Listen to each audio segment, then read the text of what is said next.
Yes, what's going on, people? Welcome back to Football Therapy with me, your host Jan. I hope you're doing well. I really do hope that the 30th of July, at time of recording, still in the transfer window, still trying to get those two beautiful Dutch boys over the line, Xavi Simons and Jorel Hato. Maybe a bit on that, but mainly, I do want to react to what Miguel Delaney's saying about 30 million, Chelsea's 30 million valuation for Alejandro Garnacho. And they wanted 70 million for him. How would many of you feel if it was 40 million less than that original quoted asking price? You know, if as true conventional left wingers, it will only be Jamie Gittins in multiple competitions. Of course, Tyreek George can play there. Something to speculate about and talk about. So welcome on back to the channel. How are you doing? Well, I hope. Lock in. It's going to be a good video. We're going to talk about some transfer stuff moving forwards. So thank you for joining me. Thank you for dropping a like on this video. It does help me out. At least I think it does. Thanks for liking and subscribing. Right, so yes, we are waiting for Jorel Hato and Xavi Simons. Apparently, Chelsea are on it for both of them, so saith Fab Romano. There are reports coming out of the Netherlands, though, regarding Hato. A guy called Mike Verveege. Absolutely no idea how to pronounce his name. Apologies. Ajax management is weighing up an offer from Chelsea. So an offer Chelsea's already made for Hato. It's between 37 and 39 million pounds. So that is quite a lot. Considering this is pounds and not euros. That's best part of, well, I don't know, 48 million euros or something. It's quite a lot for what will be a rotational deputising left-sided defender for Chelsea. So they initially wanted about 8 to 10 million pounds. What? Well, they initially wanted 47 to 52 million, and we're offering 37 to 59. So yeah, significantly less. Given the club's bleak financial situation, though, Ajax, they can't risk the deal falling off. So they are basically, I think Chelsea might have a whiff of their strong position in this negotiation, and Chelsea will probably think, you know, this is a significant fee for your 19-year-old left back, you know, who's already agreed personal terms with us and wants to join Chelsea. Take the money, fool. I wonder if that's why Chelsea relaxed about the situation. And talking about left-sided defenders, Chelsea have sold Samuel Smith, to Strasbourg for £6.4 million. Wonder how they negotiated that deal in the end. Yeah, so he's gone there. It will hopefully be part of a great team, young team there, playing in the Conference League, getting minutes. Who knows? If he does very well, we might see him again one day. Maybe. So, as we await news of both Xavi Simons and Jorel Hato to get over the line, of course, I will react as quick as possible to the news and we can look into it a little bit deeper. But there is some other good news. Mark Cucurella, apparently, we just as we were hearing the news coming out of certain journalists saying that, you know, Cristiano Ronaldo would like Al Nassr to approach Chelsea to buy him. It's since been, I suppose, briefed by Chelsea that Chelsea plan to give him an updated contract, which is actually really, really great because he's been amazing. He's just turned 27, so he's in his prime. His contract runs out. His contract runs out in 3 years. So to be honest, like, we don't need to, unless they feel like losing him at as a 30-year-old on a free. He could still be playing at a really high level, and they wouldn't want to do that. But also, I was going to say, I'd like to think we'd be rewarding him as a really high performer, which might be true as well. But lest we forget, guys, that Mark Cucurella isn't on the wage structure, inverted commas, because he was brought in when, you know, it was it the summer transfer window where Bowley was sporting director, when we brought in, you know, all these players, and like we brought in Aubameyang, Koulibaly, Raheem Sterling. I think it was. 60 odd million quid. He was a big old signing. I think Man City were also interested in for Marc Cucurella. But he came to Chelsea, and that was actually, I think it was before, yeah, because it was before we've even hired Potter. It's almost like we'd already had this romantic notion, and we already had started idolizing Brighton. So they got on Cucurella. And yeah, man, look, he's not on the wage structure, so he'll be on like some good wages. But maybe Chelsea want to, I don't know, like put him on a sort of a thing where if he scores goals, if he keeps clean sheets. I mean, he's so important. Maybe they keep his base wage the same, which is high, but they put him on these new bonus things that other players are on. I have no idea. I'm guessing, to be honest. But yeah, I mean, whether it's just a briefing or not, but that was, as in like it's the Chelsea truly intend to do it, or if they just briefed the media to be like, go away, he's not leaving, we're not selling him, we're going to give him a new contract. I hope he does. He's earned it. If we're in a position where we can pay him more than we think we should be, then we should do it, because he's been absolutely incredible.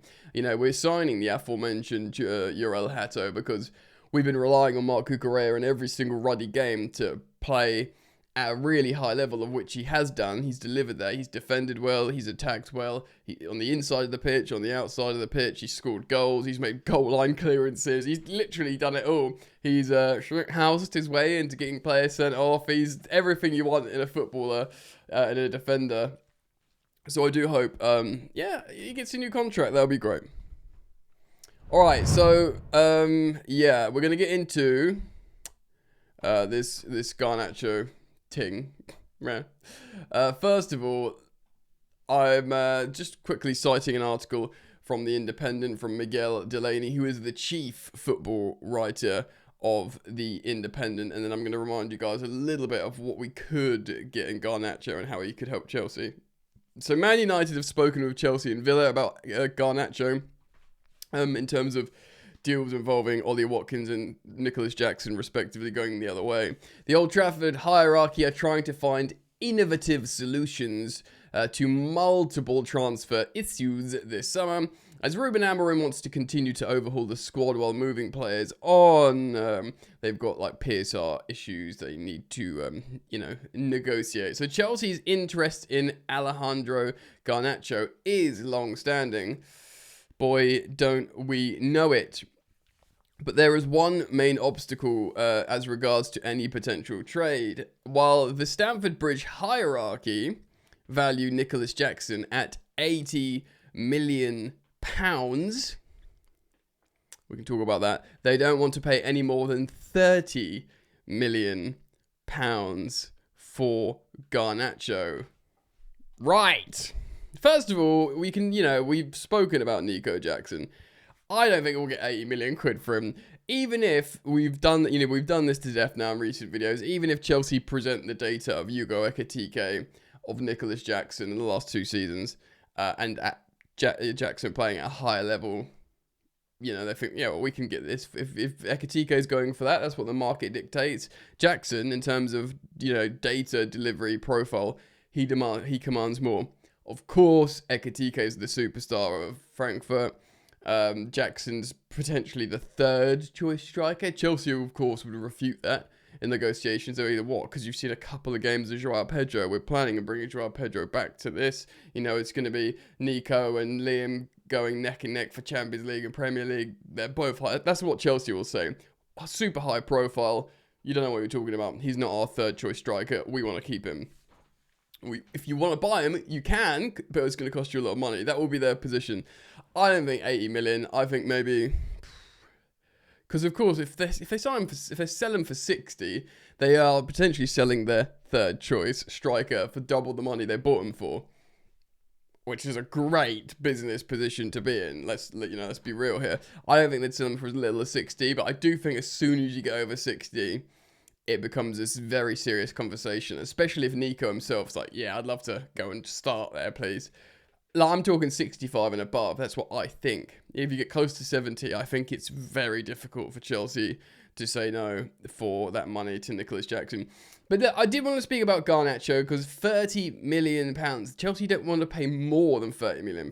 So that could be like 20 million, 10 million in add-ons. So that is a seriously conservative fee that actually, for a lot of people that are like, before we signed all these exciting attackers, Dilap, Joao Pedro, Gittins, and let's say Xavi Simons as well. These are all exciting players that sort of complete the attack, and we all feel pretty good about it.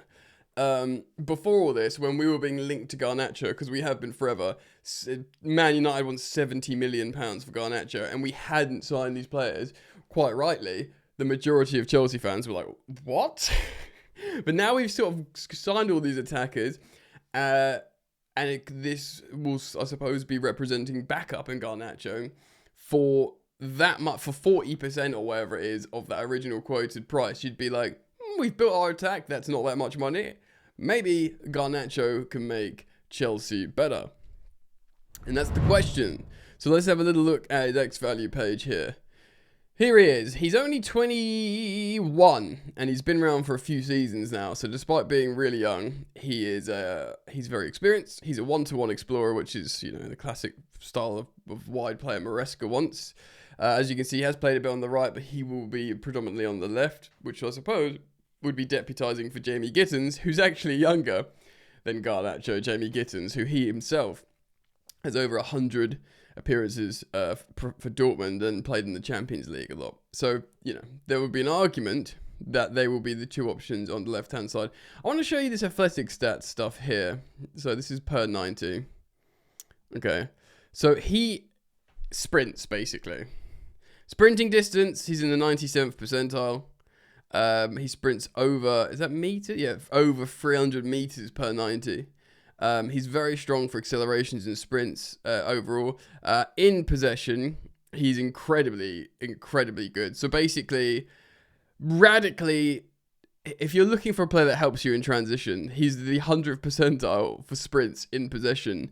There is no one better than Garnacho. Out of possession, he's working hard, but maybe not that hard. There looks like a lot of resting out of possession, which of course he'd have to sort out because Chelsea work very, very hard to press and counter press.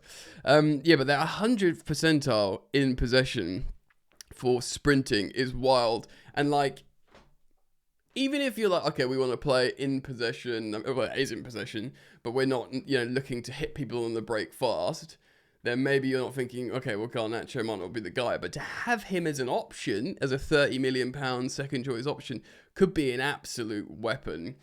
And he isn't just a speed merchant. Of course, his decision-making is quite poor, but he does score the odd goal. He's got an eye for the spectacular, which we've all seen, of course. The overhead kick's the example, isn't it? But, he always just seems like he's involved in the Man United attack. Now, let's have a look here. His strengths are dribbling, cutbacks, and non-penalty XG. To be honest, it's not as bad as I thought it would be, the shooting, because everyone imagines him missing chances. The non-penalty XG per shot is 92nd percentile. Chance creation's pretty passable. Expected offensive value added. He's in the top 15% for wingers. And as you can see here on the left, his super strength, his expected threat from carries. So it's basically threatening the opposition when he's got the ball at his feet, when he's dribbling. When he's dribbling fast, really. Let's just see if any of the previous seasons better. Yeah, sort of similar vibes, isn't it? His dribbles are really good the season before. Let's try the one before that. Probably went in very little time though, didn't he? Yeah, that'll be a smaller sample size. But as you can see, expected offensive. He basically helps the attack by carrying the ball and running very fast. He can score the odd spectacular goal. He can score the odd goal as well. And he's not all the way selfish. The main thing is that he can be wasteful and that he's got a potentially bad attitude on and off the pitch. So his behaviour on the pitch sometimes can be petulant. And of course we've heard off the pitch stuff as well. I mean, you might be able to put that down to just youth, just being a kid. Not all kids are like that, and of course he's come from different, backgrounds. If let's go Man United, and obviously Argentina. It's now in academies, they're so good at how they raise young men. I mean, obviously we've seen the likes of Mason Greenwood go the wrong way at Man United, but they have I don't want to go necessarily down that route as well, but in terms of they have a special people come in and do talks about things like consent to young men that aren't growing up and integrated in normal schools. They've got this crazy lifestyle with football dominating their world, and they grow up seeing these idols being heroes and have messiah complexes. But the young men from Cobham Academy, Chelsea, generally have their feet on the ground really, really well, and they're all upstanding young footballers, So we've got some great young characters there. Maybe it's because of a different path and culture that Garnacho is a little bit more volatile, but he's still a kid and maybe he can chill. I did want to speak about his character briefly there, because it is an important topic, a potential red flag when talking about committing a lot to a young player. I think he would really want to come to Chelsea. I've read he's waiting for Chelsea, and to be honest, that makes entire sense, because if he wants to stay in the Premier League, he's going to see the team with all the other young players his age just winning trophies and having a great time. Do you know what I mean? That's completely understandable why he would come to Chelsea. The sources have told Team Talk that Garnacho has given a resounding yes. He's got eagerness to join the Blues and relocate to London. In terms of being able to integrate, of course, he's close, I believe, with Chelsea vice-captain Enzo Fernandez, both Argentinian internationals, of course. Right. What do you think, guys? Let me know your thoughts. Leave them down in the comment section below. Thank you, as always, for hanging out with me here on the channel, for liking and subscribing. There's daily content, of course. Additional daily content on the second channel, Football Yannick, just down there below my nose. Should you want to go support me over there, go subscribe as well, because I'm over 19,000 subs now. So I'm going to hit 20,000 subs this summer. It's the last thing I do. So thank you for supporting that channel. Just search on YouTube or click the link in the top of the description. Right, keep it locked. Hopefully we can react to some Netherlands international players signing for Chelsea later. All right, peace.